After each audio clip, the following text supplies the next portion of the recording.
One of the nation's leading agribusiness companies, as Flour Mills of Nigeria PLC, owners of Golden Penny, have donated food items to different states across the country to ease the economic hardship of people as Nigeria battles to curb the spread of COVID-19. Flour Mills distributed trucks of various food items, including pasta, semovita, noodles, and gari, to Lagos, Kaduna, Ekiti, Cross River, Ogun, and Niger State.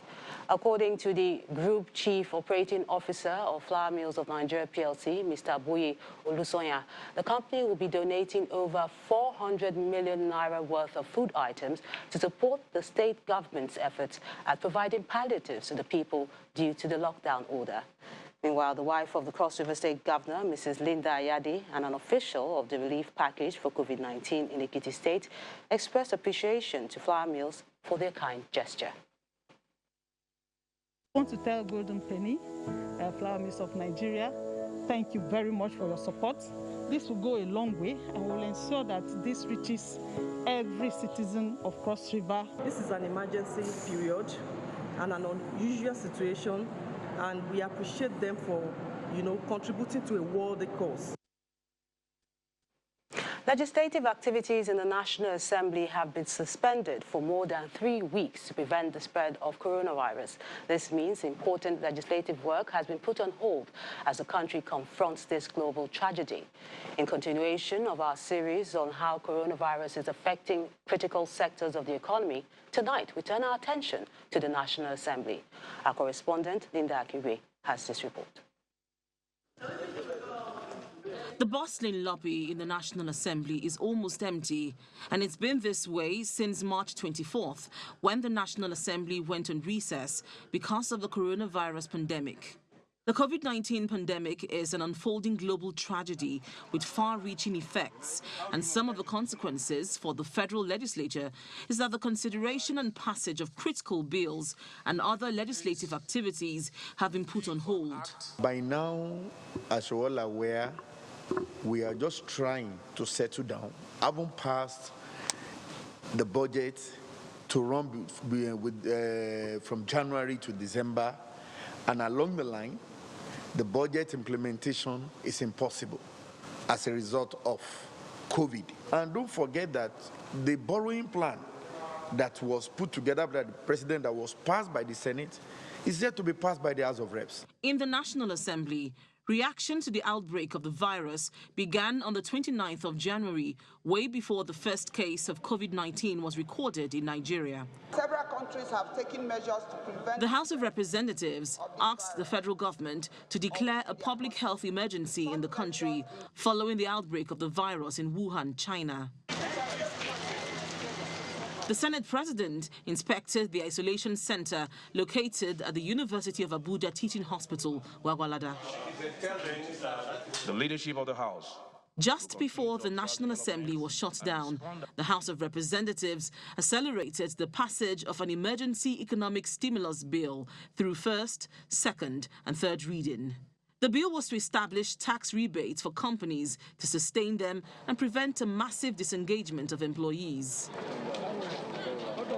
During the lockdown, the leadership of the National Assembly met with key government officials and agencies in the forefront of managing the COVID-19 pandemic to find out the level of the federal government's preparedness in managing the crisis. The answer to my question is that they're not being paid a hazard allowance.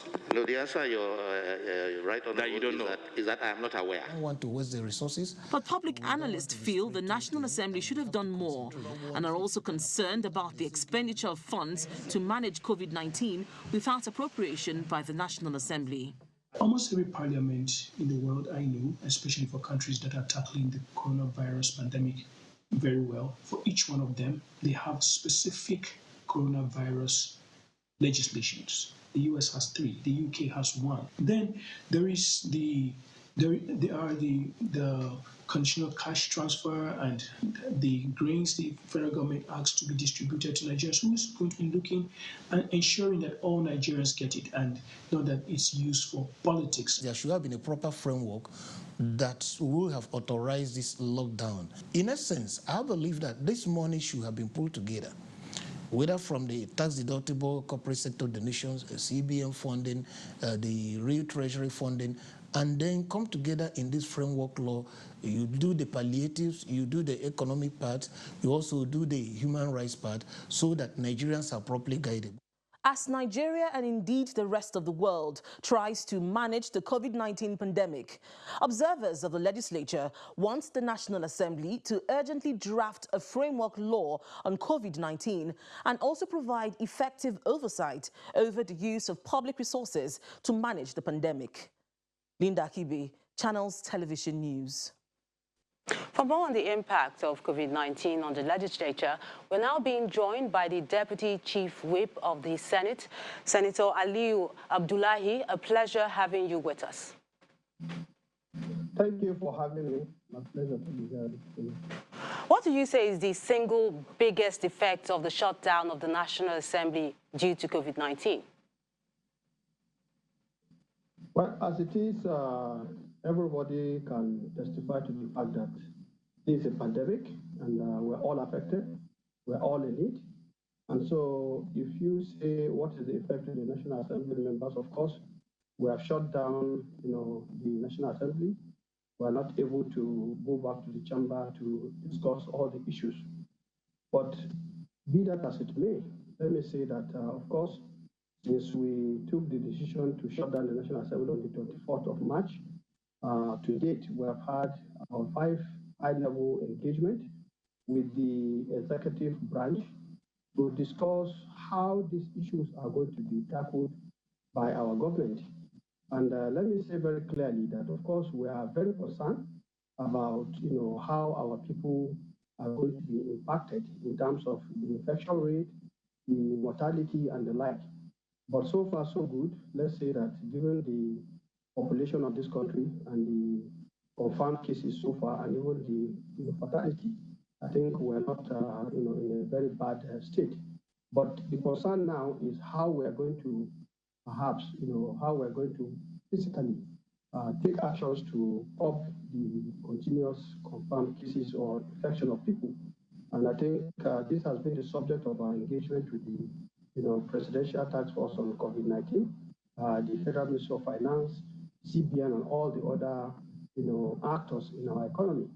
What we have tried to do here is to look at what the executive is doing in terms of their response. And we have engaged very well on this. And so far, so good. I think we are on the same page. What we are looking toward is the executive is trying to work out what the response is going to look like so that they can submit the bill which the National Assembly will consider. Bearing in mind also that I think the House has actually gone ahead to prepare a stimulus package. We are going to look at all of this and come up with something that will definitely address the issue. But even before that, Nigerians are aware that the social intervention program is also there. And I think the presidency has taken a number of steps to cushion the effect of what is happening so far.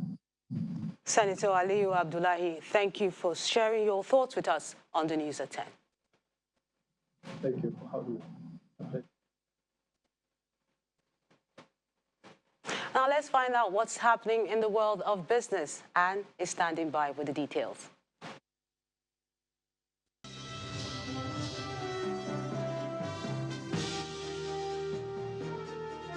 Thank you, Melinda. Good evening and welcome to Business News. The International Monetary Fund, the IMF, is set to provide $11 billion to 32 countries in sub-Saharan Africa that have requested assistance in fighting the coronavirus pandemic and its impact on the region's economies. The IMF's Director for African Department, Abebe Selassie, who made this known in a statement today, says the provision for countries in the region will be financed this year through its rapid disbursement instruments and debt relief support of about $300 million. In addition to existing support, the IMF says it is seeking resources to provide grants to countries with debt service payments while taking steps along with its partners, the World Bank, the African Development Bank, and the African Union will support monetary and fiscal policy responses. The federal government has reduced the price of NPK fertilizer from 5,500 to 5,000 naira per 50 kilogram. The Jigawa State Governor, Mr. Mohammed Badaru, who is the chairman of the Presidential Fertilizer Initiative, told journalists in Dutse that the gesture is part of palliatives introduced to cushion the effect of COVID-19 on farmers and other end users. He also says the PFI has concluded plans for the production of compound blends of NPK 20-10-10 fertilizer. An additional 344 billion naira, that's the amount added to the stock market's overall value at the close of midweek trading session today. Investors are still extending bargain hunting for low-priced valued stocks on the NSE. Chimeze Obiwagu has the details.